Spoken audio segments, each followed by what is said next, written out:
期嘅話俾20萬，年供4800幾蚊就可以入手啦。喺三鄉嘅雅居樂老細旁邊咧，只需要把洋房嘅價錢就可以買翻間別墅啦。上下總共有3層嘅，呢度停車比較方便。到時候呢邊咧就可以做翻個充電樁嘅位置嘅。我哋建面咧103方，實用面積咧160幾方嘅，前花園咧將近40-50個平方。呢邊咧到時候可以做翻個改造空間，將洗手間、廚房推翻出嚟，呢邊仲可以搭建個長者房嘅。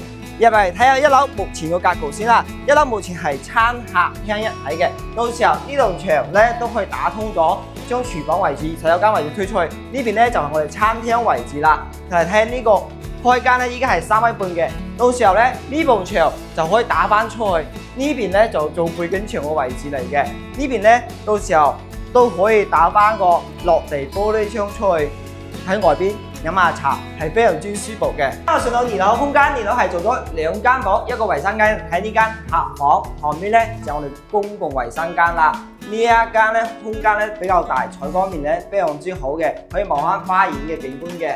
依家我哋喺3樓露台望出去景觀係非常之靚嘅，好似隔離咁。呢個位置咧，到時候可以搭翻個陽光房或者做個客房都係冇問題嘅。入嚟整個3樓係一個主人房套間，空間都唔細嘅。依家擺咗個1.5米大床啦，做個衣櫃喺嗰邊，而嗰邊咧就入去咧就係我哋嘅洗手間空間咧都係非常之好嘅。呢一套建面103方嘅別墅，上下總共有3層，實用面積咧160幾方嘅，依家總價130幾萬，首期嘅話俾20萬，年供4800幾蚊就可以入手啦。如果你最近想揾三鄉嘅細別墅，呢套單位咧一定要過嚟現場睇睇啦。睇樓嘅話揾大埔。